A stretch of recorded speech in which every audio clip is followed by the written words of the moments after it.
बिस्मिल्लाहिर्रहमानिर्रहीम। अस्सलाम वालेकुम। मैं हूं आपका मेज़बान वसी शाह और आप देख रहे हैं ज़बरदस्त। नाज़रीन, आज ज़बरदस्त में हमें एक बहुत ही सीनियर सियासतदान, सीनियर कानूनदान ने ज्वाइन किया है। आप साबका गवर्नर भी रहे, मौजूदा MNA हैं और किसी तारुफ के मोहताज नहीं है। हमारे साथ मौजूद हैं मोहतरम सरदार लतीफ़ खोसा साहब।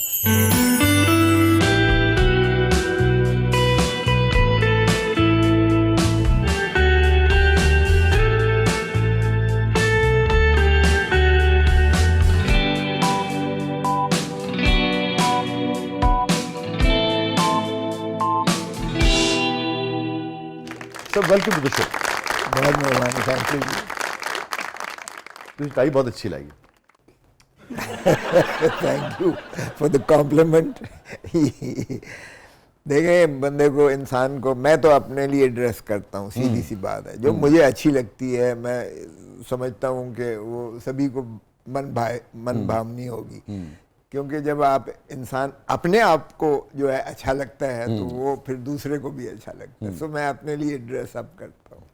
खोसा साहब, ये फरमाइए, हमारे मुख्तलिफ जो प्लेटफॉर्म्स हैं, मुझे याद है कि जब मैं सरगोदा से इस शहर में आया इवन, तो हमारे ये जो मॉल रोड के जो मुख्तलिफ रेस्टोरेंट्स थे, अलहमरा, TV चैनल्स इतने नहीं थे, मगर जगह जगह समाज और समाजी तकरीबात, आर्ट से रिलेटेड, किताबों से रिलेटेड भरी पड़ी होती थी। आपको अब कहीं मेजर प्लेटफॉर्म्स में समाज, नफ्सियात, तारीख़, फ़लसफ़ा, कानून की बुनियाद होनी क्या चाहिए, इसके ऊपर कहीं गुफ्तगू उस शद्दोमत के साथ नज़र नहीं आती है, सिर्फ़ और सिर्फ सियासत नज़र आती है। देखिए, आप ठीक कहते हैं। असल में उस वक्त क़नाअत पसंदी थी, इतना ग्लैमर नहीं था ना। तो एक अगर TV भी था तो एक PTV था, वो भी 9 बजे खबरनामे के बाद शायद बंद हो जाता था। तो उस वक्त ये होता था कि ये चूंकि कलर्ड टेलीविज़न नहीं होते थे और ये 24 घंटे 7/24 ये काम नहीं होता था और ग्लूड नहीं होते थे कि जी आपने जो है वो कंप्यूटर है आपके पास, हाथ में जो है सेल फोन है आपका, उसमें आप दुनिया सारी जहान को समोया हुआ है, वो नहीं था। तो उसमें जाहिर है कि क़नाअत पसंदी भी होती थी। या आप बिल्कुल सही कह रहे हैं कि ठीक है, निस्बतन हमारे पास ये जो मीडियम्स थे, ज़्यादा टेलीविज़न के और स्क्रीन के इतने दस्तयाब नहीं थे, मगर वेस्ट में भी तो ये सब हुआ ना खोसा साहब।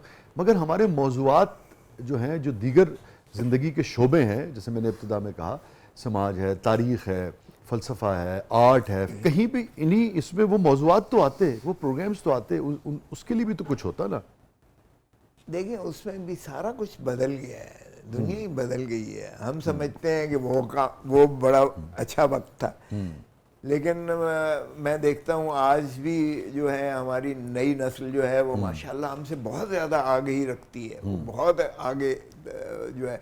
अब मेरा जो है ग्रैंडसन आके कहता है, dad I think I am wasting my time in the school. मैंने कहा, क्यों बेटा, आरंट यू लर्निंग? कहता है, no dad, I know more than the teacher does. और वो यूं करके करता है और कहता है, फिर फल्कियात पे शुरू हो जाता है मुझे लेक्चर देना। मैं आई वाज अमेज्ड। मैंने कहा, यार देखो बच्चों की आज कितनी ज़्यादा जो है उनका मेंटल लेवल कितना।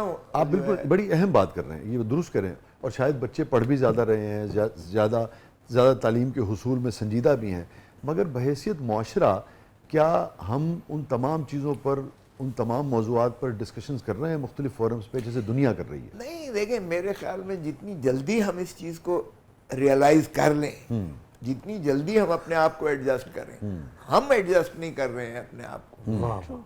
वो बच्चा तो वो तो बहुत आगे चला गया है, हम अपने आप को अभी भी दकियानूसी खड़े हुए हैं। देखें, हमें कोई हक नहीं है कि हम उस बच्चे पर फोर्स करें कि तुम ज़रूर डॉक्टरी करो या तुम ज़रूर जो है इंजीनियर बनो या तुम फलां जो है पेशा करो। भाई उसका एप्टीट्यूड नहीं है, क्या है अगर वो जो है आर्टिस्ट बनना चाहता है, फनकार बनना चाहता है, उसमें कौन सा मजाक है?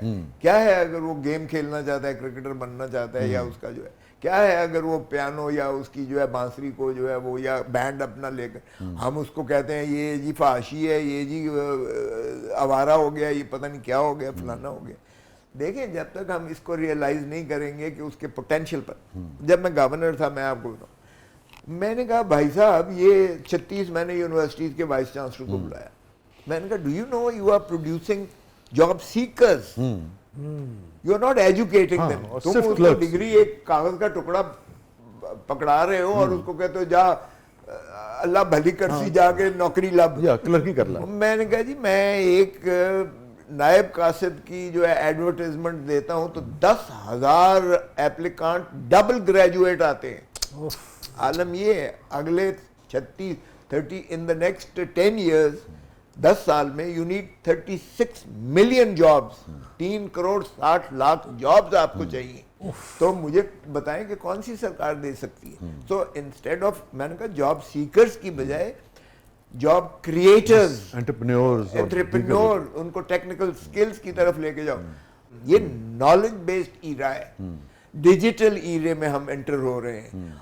मेरे ख्याल में इट विल बी अनफेयर, हमें रिकंसाइल करना चाहिए। और हमारा अलमिया, मैं आपको बताऊं, अच्छा, मैं माजी को सर इस हवाले से याद नहीं कर रहा था, मुझे सिर्फ ये लगता है कि समाज में, माशरे में किसी प्लेटफॉर्म पे, किसी संजीदा प्लेटफॉर्म पे, निस्बतन लाइट प्लेटफॉर्म पे भी सिवाय सियासत के कोई और मौजू जो है वो डिस्कस नहीं होता है। मेरा ये सवाल था, बुनियादी सवाल। ये आपकी बात ठीक है, ओवर पोलिटिसाइज हो गया है। जितनी गुफ्तगू अभी आपने फरमाई है, ईमानदारी से बताइए कि अभी टेलीविजन की स्क्रीन पर आपने आखिरी मरतबा सियासत के अलावा इन मौजूआत पे कब गुफ्तगू की है? मेरा सवाल है। मैं टी हाउस को याद नहीं कर रहा, टी हाउस में होने वाले जो मुख्तलिफ मौजूआत थे मैं उनको याद कर रहा हूँ। जो करा रहे हो देखो नहीं, अब अगर आप डिसएग्री करना चाहेंगे नहीं, मैं ये कह रहा था, इट्स वेरी अनफॉर्चुनेट हमारी एजुकेशनल सिस्टम, देखें एजुकेशनल सिस्टम का हमने from the cradle of the mother to the graveyard, ये हमारा मजहब भी यही कहता है, शरअ भी यही कहती है कि भाई सारी जिंदगी आपने तालीम ही हासिल करनी है, माँ की गोद से लेके कब्र तक आपको। हमारा बदकिस्मती ये है कि ना माओ के पास इतना वक्त है, ना टीचर्स के पास इतना वक्त है, ना सोसाइटी के पास इतना वक्त है। हमने तो मादर पिदर आज़ाद छोड़ दिया है सब चीज़ें। अब उसमें अगर कोई तुक्के से निकल जाता है तो ठीक है, वगरना आपकी बात बिल्कुल ठीक है कि बेराह रवि की रास्ते पर हम जो है, यानी रडरलेस जो है, वो डायरेक्शनलेस हमारी जो है सोसाइटी आगे बढ़। अब देखिए, जैसे आपने फरमाया, मैं ये सवाल की सूरत में आपसे पूछना चाह रहा हूँ। अभी आपने फरमाया कि बच्चे, आप बिल्कुल बड़ी मुनासिब बात है, दुरुस्त बात है, ज़रूरी बात है, जो करना चाहें वो करें। वो पियानो बजाना चाहता है, वो किसी और शोबे में जाना चाहता है, आर्ट में जाना चाहता है, फिल्म में जाना चाहता है, मगर क्या मुआशरे ने वो स्पेस छोड़ी है उन बच्चों के लिए, एक कि वो जाके इजहार कर सकें, और अगर करेंगे तो क्या बनाएंगे, क्या करेंगे, ये भी तो एक सवाल है। हमारा टैलेंट बहुत ज़्यादा है, बहुत ज़्यादा टैलेंटेड है। अब मैं अपनी फील्ड में मैं बताऊं, मैंने जब गवर्नर था तो हम ऑल पाकिस्तान जूरिस्ट कॉन्फ्रेंस हुई, तो उस वक्त प्रेसिडेंट थी आसमा जहांगीर सुप्रीम कोर्ट की, तो इंटरनेशनल उसने जो है कॉन्फ्रेंस, लॉयर्स कॉन्फ्रेंस करवाई। तो मैंने अपने गवर्नर हाउस में उन्हें जो है फीट भी किया, वहाँ तकारीर भी हुई। तो हमने देखा कि हमसे कोई उनकी ज़्यादा ऐसी कोई सुपीरियॉरिटी नहीं, यकीन करें हमारा टैलेंट बहुत ज़्यादा उनसे। मैंने एज अ सेनेटर, मैंने जो है फॉरेन अफेयर्स कमेटी में था, हमने इंटरनेशनल जो है इंटरेक्शन किया, जूरिस्ट के साथ किया, जजेस के साथ किया, डिफरेंट सेगमेंट्स ऑफ सोसाइटी के साथ। लेकिन हमने देखा कि हमसे कोई ऐसी सुपीरियॉरिटी उनमें नहीं है। लेकिन जब मैं एडमिनिस्ट्रेटिव कॉलेज में लेक्चर देने गया तो मैंने कहा जी आप जो ये इतना बजट कितना है, फलां इतना, ये वो, तो मैंने कहा बताएं आप आज तक कोई पाकिस्तान में कोई किसी के कंप्लेंट किसी डिपार्टमेंट को लिखे कभी जवाब दिया है किसी ने? कभी जवाब दिया है किसी ने? ओ भाई, तो ये एक एडमिनिस्ट्रेटिव जो है आपने इतना ये सेटअप बनाया है, आप क्या एडमिनिस्ट्रेटिव ट्रेनिंग देते हो ब्यूरोक्रेसी को, सरकारी मुलाजमीन को? उनको बुनियादी बात तो सिखाओ कि भाई इंसाफ बुनियादी तौर पर आपका काम है करना। जब आप अपना फ़राइज़ मनसबी से आप इस तरह से आप दयानतदारी से नहीं करते और आप लोगों को जो है उनके मसाइल जो है हल नहीं करते, और फिर उनके जो नालिश होती है, उनकी जो ग्रीवेंसेस होते हैं, फिर वो आगे बढ़ते हैं, अदालतों में जाते हैं, झगड़े होते हैं, उससे फसाद होता है, बोझ भी पड़ता है, सारा कुछ होता है। तो मैंने कहा सिस्टम रुक जाता है। दुनिया सारी में आप देखें, दुनिया में कहीं भी आप कंप्लेंट भेजें आपको फौरन जवाब उसका आएगा। एक पाकिस्तान ऐसा है जहाँ आप 100 सर मारते रहे दीवार के साथ, आपको न कभी जवाब मिलेगा। कोई साहब जिन्होंने कंप्लेंट भेजो ना, वो अपनी कंप्लेंट लाके फिर रहे होंगे कि मैं ਇਹਦਾ ਕੀ करा।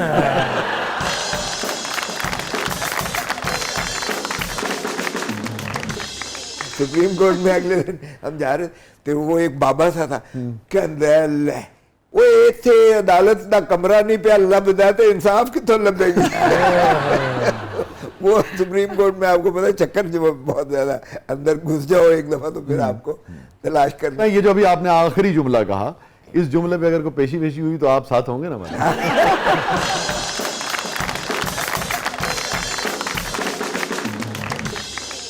आई होप कि ये भी या इसके ऊपर मुस्कुराना तौहीन के ज़मरे में तो नहीं आएगा।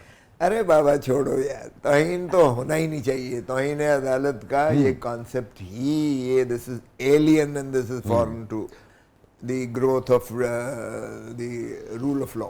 बड़ी अहम बात है खोर साहब, और बहुत ही अहम डिस्कशन भी है ये इस हवाले से। मैं ज़रा वापस आके इसी हवाले से चाहूँगा कि आपकी क्या राय है और उसकी वजह क्या है, और पूरी दुनिया में क्यों इसे ख़त्म किया गया बहुत सारी जगह और ख़त्म किया जा रहा है, और जहाँ है वहाँ एतराज़ उठते हैं। छोटे वक्त के बाद आप साथ हैं प्रोग्राम के अगले मरले में, आपके लिए बहुत कुछ है। हमारे साथ मौजूद है सरदार लतीफ़ खोसा साहब, आप देख रहे हैं ज़बरदस्त।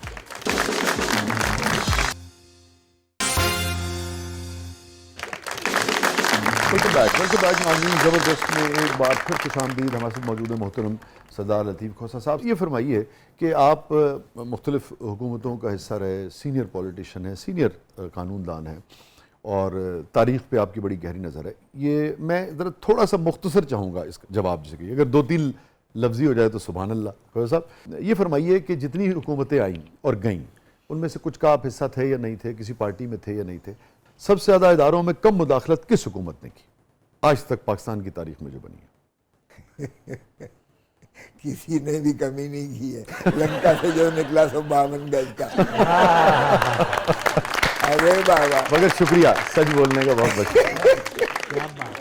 रिदा क्या है प्रोग्राम के इस मरले में? सर अब हमारा सेगमेंट है मेरा कुछ सामान, तो आइए बढ़ते हैं जादुई संदूक की तरह। माशाल्लाह जो बातें हो रही मैं डरे हैं, मैं कितने जाजला थोड़ा ही ना कर रही। अच्छा जी, माशाल्लाह माशाल्लाह, ये जबरदस्त है।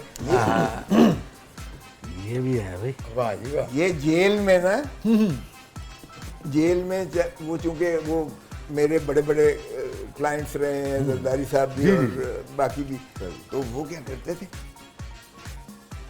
कैमरे ना, हाँ लिख के इस पर लिख के ना, तो लगे होते थे तो फिर अच्छा ये देखें, लूडो है, लूडो है ना। अच्छा जी, ये तो माशाल्लाह, ये तो अच्छी बात है। ये देखें पढ़े लिखी है, ये तो पढ़े लिखे वाली बात है। ये भी अब मैं क्या करूं, मेरा पढ़ा लिखा से पढ़ाई लिखाई से ताल्लुक, क्या याद आता नहीं, यही तो खूबसूरत बात। सारी जिंदगी यार पढ़ते रहे। अब बड़ी फटियां पड़ती थी ये इस तरह से, हाँ बिल्कुल फटियां पड़ती थी अगर नहीं करते थे तो। और एक दफा मैं गलती से सिगरेट पी रहा था, माँ ने चपेड़ मारी, छठी के 7वीं में, आज तक सिगरेट, आज तक नहीं पी सिगरेट। उसके बाद वो माँ का ऐसा। और इसी तरह ये दूध वाला किधर है, ये देखें, ये देखें जी, ये जो है एक भैंस थी जो माँ के सिवा किसी और को हाथ नहीं लगाने हाँ, देती ठीक है, थी ठीक। दूध के लिए। बाद जी, जानवर जी, भी जी, इस जी, तरह जी, हाँ जी। से प्यार करने लगते हैं।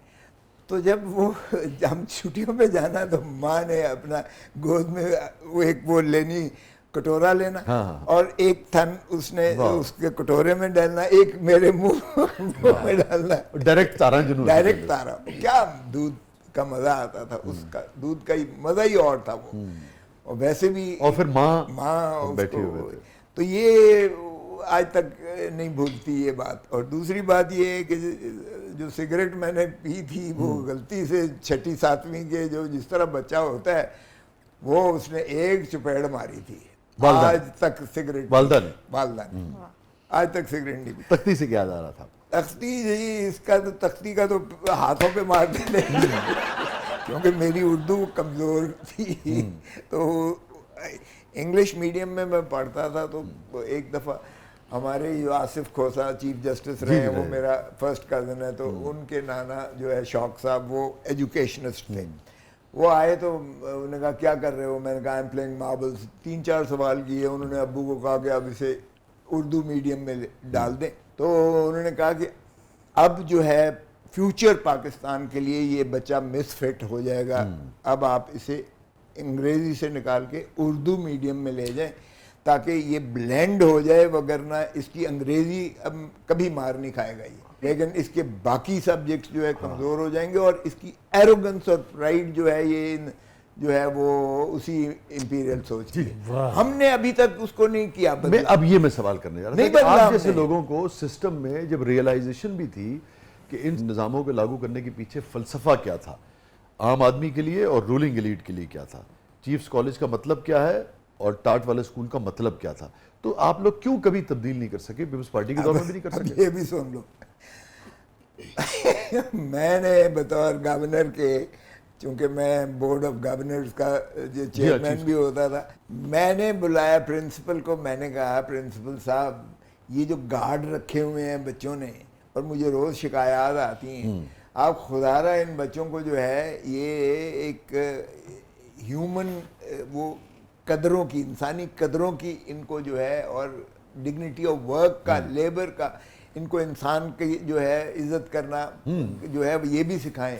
और मैंने कहा कि दुनिया सारी में होता है, आप खुदारा इन बच्चों को 10 नंबर या 20 नंबर की वो दें, इनको कुशन दें, स्पेस दें, और ये जो छुट्टियां होती हैं इसमें 1 महीना किसी होटल में काम करें, बहुत उम्दा बात, किसी बाग में कोई काम सोशल करें, सर्विस करें, किसी ट्रैफिक पे काम करें, किसी जो है सिनेमा पे लाइनें लगवाएं, बहुत उम्दा बात। किसी जगह पर जो है ये डस्टबिन में डालना जो है उठाकर वो डालें, बहुत अच्छी बात। आप इनको, ताकि इनको जो है किसी की हेच ना, किसी को कमतर ना समझें, किसी काम करने वाले। बहुत अच्छी बात। तो ये क्या कहते हैं, फिर कहता है गवर्नर साहब तू सीधे चला जाना है, इन्होंने पेरेंट्स ने आगे मैंने कत्ल कर देना कि तुम हमारे बच्चे के साथ डिश वॉशिंग करवा रहे हो होटल में, how dare you do it, तुम्हें जुर्रत कैसे हुई? कहता है जी हमें तो आगे कत्ल कर देंगे वो। तो बुनियादी एरोगेंस तो सोसाइटी में है ना। तो फिर मुझे बताओ, मैंने बड़ी कोशिश की, कहा कि इनको भेजें इंटरनेशनल बैकलरीट सिस्टम, जो नॉलेज बेस्ड ईरा में हम दाखिल हो गए हैं। रट्टे मार के हमने जो है अगर उसको डिग्री दिला दी तो वो इंसान तो नहीं बनाया, एजुकेट तो नहीं किया, हमने उसको एक कागज का टुकड़ा बना दिया कि जा तू जाके। अब तो सारी तालीम दुनिया में एनालिटिकल और उसके ऊपर बेस्ड सर यही है, मैंने कहा कि 140 मुल्कों में इंटरनेशनल बैकलरीट सिस्टम पे चल रहा है, जिसमें नॉलेज बेस्ड ईरा में ये आपका एजुकेशनल सिस्टम फरसूदा हो गया है, आउटडेटेड हो गया है, रिडंडेंट हो गया। अब मुझे एक और अलमिया देखें, आज भी वो चल रहा है। मैं 3 साल गवर्नर रहा, उसके बाद उन्होंने कहा पागल सी गवर्नर है, ये हो जी गल्ला करता सी हो। Nobody wants to change। हमारी बदकिस्मती ये है कि हमारे 70 साल हो गए हैं, हम तब्दीली नहीं चाहते। आप इसमें कामयाब नहीं हो सके। नहीं हो सकते सर, नहीं। You can take the horse to the river but you can't make him drink. बच्चे को आप जबरी आपने दाखला तो दिला दिया। इख्तियार तो था ना आपके पास, घोड़े की गर्दन थोड़ी थले कर दीजिए।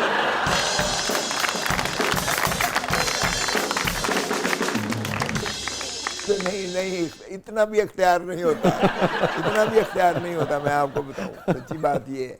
और फिर आई कुडंट सक्सीड। मैं तो ये नहीं करवा सका कि उन बच्चों को जो है 1 महीने के लिए उनको, हाँ मैं उसी की बात करता था, नहीं कर सोशल सर्विस वाला जो नहीं, उन्होंने चिट्टा जवाब दे दिया उन्होंने। ठीक उन्होंने they couldn't do it because उन्होंने कहा जी सोशल टैबूज इतने ज़्यादा हैं कि पेरेंट्स आकर हमारा तो सर कुचल देंगे। आप तो, हमारे ये बदकिस्मती है कि हमारी society as a whole has not been able to digest it। इसको स्टे विद अस नाज़रीन, कहीं नहीं जाइएगा। छोटे से वक्फे के बाद आप साथ हैं प्रोग्राम के अगले बदले में आपके लिए बहुत कुछ है। आप देख रहे हैं जबरदस्त।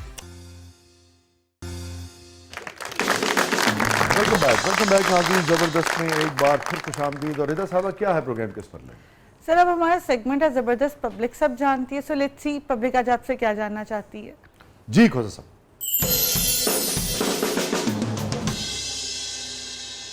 आप पीपल्स पार्टी में थे पहले और अब आप पीटीआई में आ गए हैं। अगर जरदारी साहब आपको वापस बुलाएं पीपल्स पार्टी में तो क्या आप चले जाएंगे? और अगर जरदारी साहब आपको बतौर वकील अपना केस लड़ने के लिए बुलाएं तो क्या आप लड़ेंगे? 2 सवाल हैं। देखिए वकालत की हैसियत से तो मैं उनका वकील ऑलरेडी हूँ, जो बेनज़ीर भुट्टो का कत्ल केस में जरदारी साहब खुद मुद्दई हैं और वो हाई कोर्ट में पेंडिंग है। अगरचे मैंने जब पीटीआई ज्वाइन की तो मैंने वो फाइल वापस भेज दी है उन्हें।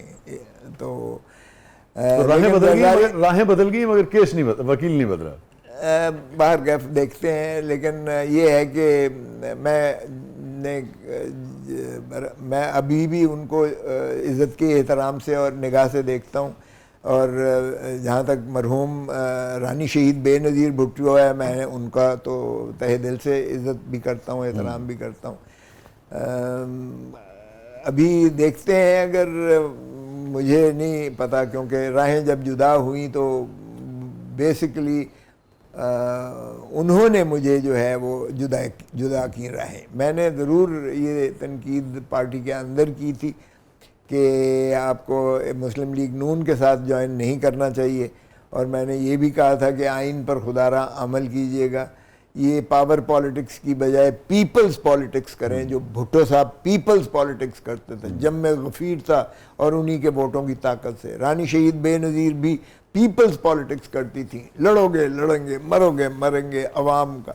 और जब बेनज़ीर पाकिस्तान आई थी तो एयरपोर्ट से लेके दाता दरबार तक उनका सारी सर से जो रिसेप्शन पर आए थे, तो वो पीपल्स पॉलिटिक्स करते थे। जब पीपल्स पॉलिटिक्स पार्टी ने छोड़कर पावर पॉलिटिक्स में कर गए, चले गए, पावर पॉलिटिक्स में आप लोगों को जो है, अवाम को जो है वो बिल्कुल नज़रअंदाज कर देते हो।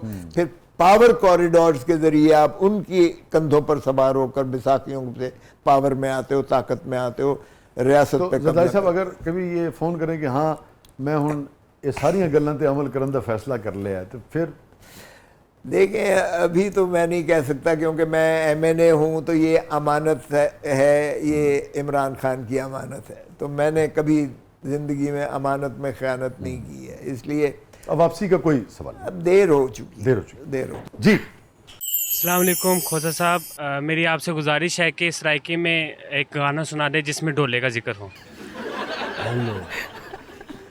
गाना सुना दें, शेर सुना दें। पठाने खान दी जेड़ा है, वाह, मेरा यार भी तू, मेरा इश्क भी तू, मेरा इश्क भी तू, मेरा यार भी तू। वैसे तहतुल लफ्ज़ इसको सराइकी दे शार तान याद आंदे ना। वो सराइकी तो बड़ी वलपचुस ज़बान है। ये तुसा देखो वो आदे कश्त जटली दा शेर है, कश्ती मा दर भमर उफ्तादास, डुबकू मी कुनद बायक दो धक्का पार। अब डुबकू का आप रिप्लेसमेंट कोई करवा दे। क्या बात। अच्छा फिर देखें, मक्खी भिड़क दी पई है। वाह वाह वाह। इस भिड़क दी का कोई आप इस डायलेक्ट का ही कोई जवाब। ये जो लहजा है, हम जाती उम्रा के तो नवाज शरीफ कहना लगा कि लाट साहब, ये पुराने ये गवर्नर को ना लाट साहब कहते हैं जो लाहौरी हैं, लाट साहब तुसी पंजाबी बड़ी सुथरी बोल दो, पंजाबी बड़ी सुथरी बोल दो। और मैं गया जी तुसी सारा जिहड़ा है मेरा भरदे गए हो, क्योंकि जरदारी साहब प्रेसिडेंट थे तो वो तो अपना खाना लेकर जाते थे, तो मेरी जो भर को नवाज शरीफ आपको पता है खाने के मामला में तो बहुत ज़्यादा दस्तरखान लैविश होता है, वो मेरी प्लेट, मैं गया मियाँ साहब हफ्ते का कोटा मेरा पूरा हो गया। अच्छा फिर मैंने कहा जी मैं तो तुम्हारी पंजाबी सुथरी बोलना, तुसी मेरी सराइकी बोल के दिखा दो, नू कह के। तो पंजाबी तो ये अपना सराइकी माशाल्लाह बड़ी वलपचुस है, और दुनिया की मीठी तरीन ज़बानों में फ्रेंच हो गई या ये सराइकी हो गई, ये तो बहुत मीठी है। हाँ, मोहब्बत की और रोमांस की ज़ुबान है ना। स्टे विद अस नाज़रीन, कहीं नहीं जाइएगा, छोटे से वक्फे बाद वापस आते हैं। हमारे से मौजूद हैं पंजाबी के अंदर खुले डुल्ले हैं, सरदार लतीफ़ खोसा साहब, मारूफ सियासतदान। आप देख रहे हैं ज़बरदस्त। प्रोग्राम के अगले बदले में आपके लिए बहुत कुछ है। नाज़रीन, ज़बरदस्त में एक बार फिर खुशामदीद। सरदार साहब, हमारा सेगमेंट है कथारसिस।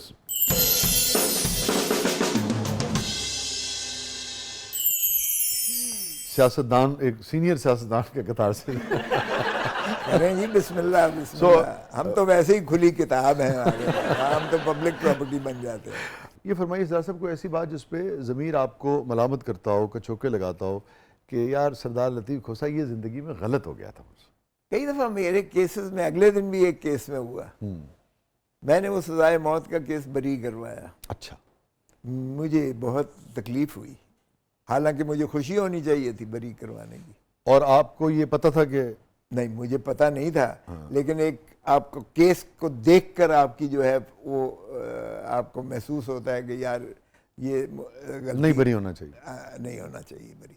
अब एक शख्स जो है वो सऊदी अरब में काम करता है, उसकी बीवी जो है पीछे होती है, वो कोई दोस्त की कर लेती है, वो वापस आ जाता है, वो बीच में से प्रेग्नेंट होती है और उसको जो है उसी को ट्रेस होता है, फिर वो बिल्कुल स्वाब्स और वैजिनल स्वाब से डीएनए टेस्ट उसका मुताबिकत कर जाता है। देखा भी है, इकबाल जुर्म भी है, लेकिन टेक्निकल बुनियाद पर मैंने बरी तो करवा दिया, मगर मुझे जो है वो तकलीफ हुई। सच्ची बात है कि मैंने कहा यार ये तो ख्वाजा साहब, आप जैसे जो सीनियर कानूनदान हैं, ये प्रोफेशनली जब कोई केस ले लेते हैं और फिर बाद में कहीं कामयाबी के बाद खुलता है कि अच्छा नहीं भाई ये तो हम प्रोफेशनली अपने क्लाइंट के साथ खड़े रहे मगर ये झूठा था, तो क्या बीतती है? नहीं, ये मैं आपको बताऊं, हमारा बेसिकली जो प्रोफेशन, क्लाइंट से बात आप कहते तो है मगर क्लाइंट सच तो आपको भी नहीं बताता। ये एक मिसकंसेप्शन है हमारे पेशे के बारे में, ये ज़रा गलतफहमी है। हमारा पेशा ये नहीं है कि हमने जाके मौके पर कोई उसकी जो है जुस्तजू करनी है, कोई उसकी जाके वो छानबीन करनी है कि ये सही है, तो नहीं है। जी आप, हमारा काम, एक मिसल हमें थमा दी जाती है, फाइल हमारे पास आ जाती है, हम उसको कानून के कसवटी पर परखते हैं और हम कहते हैं ये काबिल एतकाल शहादत नहीं है, ये इनएडमिसिबल एविडेंस है। मसलन अगर डीएनए टेस्ट है या आपका फोरेंसिक साइंस लैब का टेस्ट है, तो हम कहते हैं कि ये प्रूवन नहीं है। अब इसी तरह आपकी जो है कॉन्वर्सेशन है, आप जो है डिजिटल कॉन्वर्सेशन जो है उसके सबूत साबित करने के लिए उसके क्राइटेरियाज हैं, अगरचे वो मॉडर्न डिवाइस से जितनी भी शवाहिद इकट्ठे किए जाएं, आर्टिकल 164 में वो कानून शहादत के काबिल इत्काल शहादत हैं, लेकिन उसका क्राइटेरिया होता है कि इसको साबित कैसे करना है। वो उस क्राइटेरिया पर चूंकि नाअहल है हमारी पुलिस,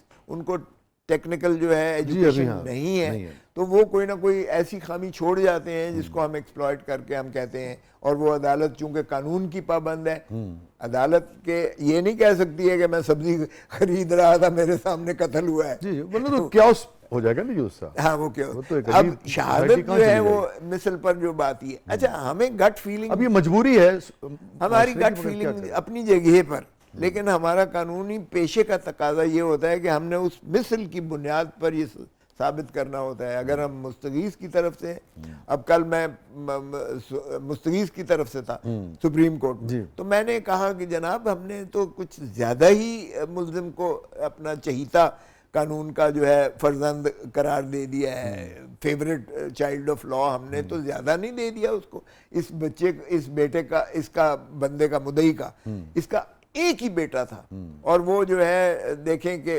अपना प्राइम यूथ में उसको जो है मार दिया गया है। तो क्या हमने ये सोचा कि इस खानदान का तो वारिस ही ख़त्म हो गया और इसका जो है सारी ज़िंदगी तबाह हो गई, सारे ख़ानदान की जो है जद नस्ल ख़त्म हो गई? तो हमने कभी उनको भी देखा है कि मुद्दई का और मुस्तगीज़ का और उसकी माँ का और उसकी बाप का और उसकी बहन भाई का, उसके मुआशरे का, उसके महल्ले का, उसके दोस्त अहबाब का, उन पर क्या बीत रही है जब हम कहते हैं कि जी मुल्ज़िम को सारे शक के फ़ायदे दे दें? तो कहने लगे कि इतना ना करो, तुम ज़्यादातर मुल्ज़िमी की तरफ से आते हो, अपने रास्ते भी बंद करते जाओगे, हम तो कानून के मुताबिक चलेंगे। ये जो आप हमें इमोशनल ब्लैकमेल न करें, कानून पर रहकर ही बात करें। हकीकी जो इंसाफ है वो तो मेरे ख्याल में सिर्फ ऊपर ही मुमकिन है, अल्लाह ताला ही देगा। अल्लाह ताला ने दिया इस केस में। देखें ज़ियाउल हक की लाश जो है कैसे हवा में बिखरी, जिसने भुट्टो का कत्ल किया, और 45 साल बाद सुप्रीम कोर्ट ने कहा कि ये गलत हुआ था। सरदार लतीफ़ खोसा साहब की ज़िंदगी का सबसे गमगीन लम्हा? देखिए, मेरा जवान बेटा जो एचएसएन कॉलेज में पढ़ता था 9th क्लास में, 10वीं में, 15-16 साल का था, वो एक्सीडेंट में आया हुआ था, घर आया हुआ था, गाड़ी लेकर गया, ड्राइवर साथ हम भेजते थे। अभी 15 साल का बच्चा, मतलब है ये एक होता है, वो उसने उसको 500 रुपया दिया और उसको कहा तू इधर जा, और दोस्तों के साथ वो चला गया। और उसका बाद एक्सीडेंट हुई तो गाड़ी में। उसका जो है वो, मैं इस्लामाबाद में था तो मुझे इतला मिली तो मैं जहाज़ लेकर, उन्होंने एक जेट छोटा दिया, मैं लेकर गया और उसके बाद उसको जो है वो वेंटिलेटर पर था और 17 दिन वेंटिलेटर पर रहा, लेकिन ब्रेनी डेथ हो गई थी। हम यहाँ से न्यूरो सर्जन्स भी लेकर गए, डॉक्टर इफ्तिखार राजा उधर होता था, इधर कोट लखपत में हॉस्पिटल में, जो दूसरे सबसे पाकिस्तान के मशहूर न्यूरो सर्जन से, उनको भी लेकर गए। लेकिन इस तमाम के बावजूद उन्होंने कहा जी ब्रेनी डेथ तो हो चुकी है, अब आप इसको अजियत दे रहे हैं जो मज़ीद इसको कर रहे हैं। तो वो भुट्टो की जिस दिन डेथ हुई है उसके उसी दिन जो है उसकी भी फिर हमने वो जो है डेथ हुई, तो वो जाहिर है एक बहुत पेनफुल था। फिर वो हमारा जो सारा वो लाइफ की डाइवर्शन हुई, उसकी माँ जो है वो भी फिर उस घर में ना रह सकी और गाड़ी तो खैर बिल्कुल नई थी, स्मैश, वो तो गाड़ी को तो खैर कौन परवाह करता है, बट अभी भी वो जाहिर है कि वो जब वो आता है जहन में या सामने नक्शा आता है तो वो तकलीफ थी। और वो इतना कॉम्पिटेंट बच्चा था, इतना काबिल था कि वो कहते थे कि इसको जो है ये स्कॉलरशिप पे हमने भेजना है बाहर, वो प्रिंसिपल कहते थे।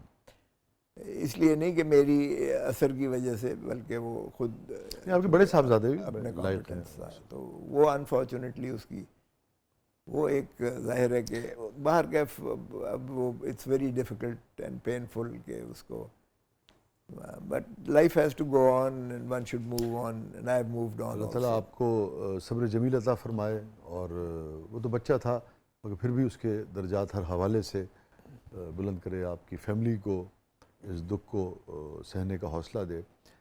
अगर मैं आपसे ये पूछूं कि एक ऐसा आदमी, आप आम आदमी तो नहीं है, लाज़िम बात है, एक ख़ास तरह का मर्तबा हमेशा से आपको हासिल रहा, इम्तियाज़ हासिल रहा, ताकत हासिल रही, कम रही ज़्यादा रही, मगर एक अशराफिया का आप निस्बतन हिस्सा रहे। तो मतलब एक आम आदमी से एक हट के जो एक वो होती, मगर कितनी सरदार लतीफ़ खोसा साहब की ज़िंदगी इस वाक़े के बाद बदली है, कितना चेंज आपने महसूस किया ज़िंदगी को देखने में, समझने में, बरतने में? नहीं, मुझे यही एहसास हुआ और वो आज तक कायम व दायम है कि ये ज़िंदगी बड़ी आर्जी है। इसलिए आई वर्क 24/7 और मैं कहता हूँ कि मरने से पहले मुझे मरने का कोई शौक़ नहीं है। So I should do something good before I die, so I keep on working and working and working. और मेरी ज़िंदगी का एक जोहद मुसलसल है जो आज तक कम नहीं हुआ है। खोसा साहब, सबसे तल्ख तरीन याद? देखिए, बीबी की शहादत जो है, बेनज़ीर भुट्टो की शहादत, ये बड़ी, और अनफॉर्चुनेटली चूँकि बेनज़ीर भुट्टो मेरे घर में भी ठहरती थी और बहुत ही बहन की तरह बेटी। हमारे यहाँ बलोचों में ये होता है कि अगर कोई न्याणी आपके घर ठहरे तो वो आपकी माँ भी होती है, बेटी भी होती है, बहन भी होती है। तो वो अपना एक जोबन पर आई थी जिस वक्त आखिरी मर्तबा आई थी, तो वो इतनी मैच्योर होकर इतनी इंटरनेशनल एक फेम की जो है, एक एसेट नहीं होता किसी कौम का, एसेट्स, बिल्कुल एसेट, इतना कुछ सीखा। तो वो that was really something which I think destroyed the fabric of this society and the country. वो मुल्क के लिए बहुत बड़ा नुकसान था मेरे। अब आप पीटीआई का हिस्सा हैं, लेकिन अगर मैं दो लफ्ज़ों में आपका जवाब चाहूँ कि उस वक्त जो ज़रदारी साहब ने जो सारे हालात थे और उन्होंने जो कहा कि पाकिस्तान खपे, आज भी जब आप पीटीआई का हिस्सा हैं, उस मोमेंट को और ज़रदारी साहब के उस जुमले को कैसे देखते हैं? देखें, हम तो ये है कि पाकिस्तान के लिए, अवाम के लिए, आइन के लिए, कानून की अमलदारी के लिए, उसके लिए तो हम पीपल्स पार्टी में भी थे। आज जब पीपल्स पार्टी ने अपनी बेस छोड़ दी, मैंने मुखालफत की सीईसी में, सेंट्रल एग्जीक्यूटिव कमेटी में। मैंने कहा खुदारा आप नवाज शरीफ के साथ मत जाइएगा, ये भुट्टो की कूक से जन्म लेने वाले हैं, ये भुट्टो के कातिल हैं, बीबी की गंदी तस्वीरें इन्होंने आसमान से फेंकी थी। आपका ये कहते थे कि गर्दन में इनको जो है रस्सी डालकर चौकों पे लटकाऊंगा और खंजर मार के पेट से डॉलर निकालूंगा। तो मैंने कहा कि दो ही यहाँ पीपल्स पार्टी वाला मुस्लिम लीग नून को नहीं कभी एक्सेप्ट करेगा, नजरियाती कारकुन जो पंजाब का कम से कम है, तो खुदारा ये ना कीजिएगा। कर दिया। और फिर मैंने कहा कि बिलावल को खुदा का खौफ करें, बिलावल को कभी शहबाज शरीफ का वज़ीर ना बनाना। एक बड़ी रिच लेगेसी है, वो भुट्टो का नवासा है, बेबी का बेटा है, उसकी फाइलें लेकर जो है वो करे, तो ये ना करना। उसको भी वज़ीर बना दिया। और उसके बाद जो है ये पावर पॉलिटिक्स में चले गए, पीपल्स पॉलिटिक्स छोड़ दी, आइन की इनहराफ शुरू किया, कानून की धज्जियाँ उड़ा दी। फिर बड़ा मुश्किल था। अब भी मैंने अगले दिन भी कहा, मैंने कहा अगर इमरान खान भी ये काम करेगा तो I will still be on the people's side. मैं अवाम के साथ, मैं पाकिस्तान के साथ खड़ा हूँ।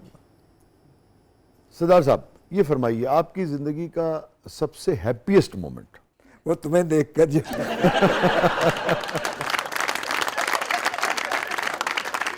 हाँ, जब मैं गवर्नर बना था तो वो जाहिर है एक फैमिली को प्राइड मिली थी। ला महला मुझे पाकिस्तान का दूसरा बड़ा ओहदा था, सदर पाकिस्तान के बाद गवर्नर पंजाब होना एक बहुत बड़ा एजाज़ था। यकीनन वो अल्लाह का, उसने आपको एक अलग से एक खुशी जो है। हाँ। ये फरमाइए सबसे मेमोरेबल मोमेंट आपकी ज़िंदगी? वो खुश था, मेमोरेबल नहीं था। वो तेरे साथ मुलाकात हो गई हमारे प्रोग्राम में आके हमें खुशियाँ नहीं, बताइए ना जो ज़िंदगी में सबसे ज़्यादा ये याद रहता हो कभी कभी। आई थिंक ये जो आपके जो स्पेशल मोमेंट्स होते हैं, I think you should devote those moments for your family को जो है। वो जब आप फैमिली का गेट टुगेदर करते हैं तो मेरे ख्याल में ये जो कीमती लम्हात हैं आपकी ज़िंदगी के, आपको अपने फैमिली को देने चाहिए। आप ऐसे रोमांटिक हैं? रोमांटिक कौन नहीं होता है, मुझे बताओ, कौन रोमांटिक नहीं है? वाह, होना चाहिए, क्यों नहीं होना चाहिए? कभी आपने बेगम साहिबा को होता ना, कभी अब उम्र के इस हिस्से में कभी आदमी उनके लिए कुछ गुनगुना देता है? देखो उम्र का मुझे ताना ना देना ये बनाना तो बिल्कुल होता ही है। बाथरूम सिंगिंग कौन नहीं करता है? क्या आपने आखिरी मर्तबा बेगम साहिबा के लिए क्या गुनगुनाया?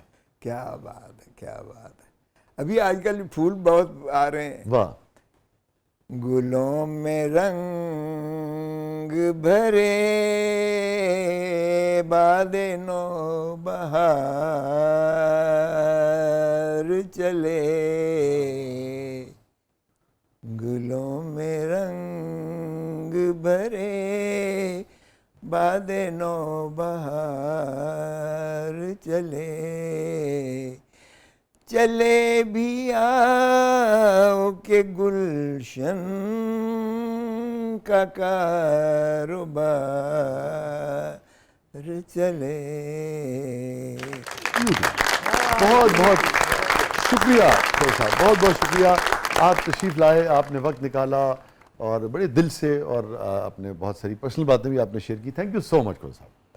Thank you. आपको बहुत शुक्रिया। आपने ऐसी चीज़ें जो है उनकी तरफ एक किस्म की तवज्जो भी दिलाई, और मैं समझता हूँ कि उसमें बहुत ज़्यादा सोसाइटी की डिबेट की ज़रूरत है और उस पर तवज्जो की ज़रूरत है। अगर आपने सोशल फैब्रिक को ही ठीक ना किया तो बाकी सारी चीज़ें जो है वो सियासत उसी के ऊपर होगी ना। थैंक यू सो मच खोर साहब। और नाज़रीन, बुनियादी बात यह है कि खोर साहब एक सियासी शख्सियत हैं और बहुत ही मुतहर्रिक सियासी शख्सियत हैं, वोकल सियासी शख्सियत हैं। ऐसी जो शख्सियात होती हैं पूरे माशरे में, उनमें बहुत सारे लोग उनके हामी होते हैं, उनको पसंद करते हैं, बहुत सारे लोगों को इख्तलाफ भी होता है। मगर ये जो ओपननेस है, ये जो दिल से बात करना है, ये जो तसन्नो से पाक शख्सियत है, मेरे ख़्याल में इसकी जितनी भी तारीफ़ की जाए वो कम है। आपको इनकी सियासी जो नज़रियात हैं उससे इख्तलाफ हो सकता है, किसी को भी हो सकता है, मगर खोसा साहब जैसे लोगों का दम जो है मैं समझता हूँ कि गनीमत है, जो कि आर्ट से, कल्चर से और खुली डिबेट से, सवाल से मोहब्बत करते हैं, सवाल से घबराते नहीं हैं और खुशदिली से मुस्कुराते हुए सवाल का जवाब देते हैं। अपने फीडबैक से हमें आगाह कीजिएगा। ये था आज का ज़बरदस्त, और फैज़ साहब की जो गज़ल खोसा साहब ने बड़ी मोहब्बत से हमारी फरमाइश पे अता की, उसी के आखिरी शेर पर प्रोग्राम का अख्ताम करते हैं। कभी तो सुबह तेरे कुंजे लब से हो आगाज़, कभी तो सुबह तेरे कुंजे लब से हो आगाज़, कभी तो शब सरे काकुल से मुश्क बार चले। आगे भी है, जो कुएं यार से निकले तो सूएदार चले। मकाम फैज कोई राह में जचा ही नहीं, जो कुएं यार से निकले तो सूएदार चले। हमारी ये दुआ है कि हम सब के सब जो हैं इस कुएं यार को इतना हसीन बना दें, इतना डेमोक्रेटिक बना दें कि सूएदार की जरूरत ही न रहे। इजाज़त दीजिए, अल्लाह हाफ़िज़।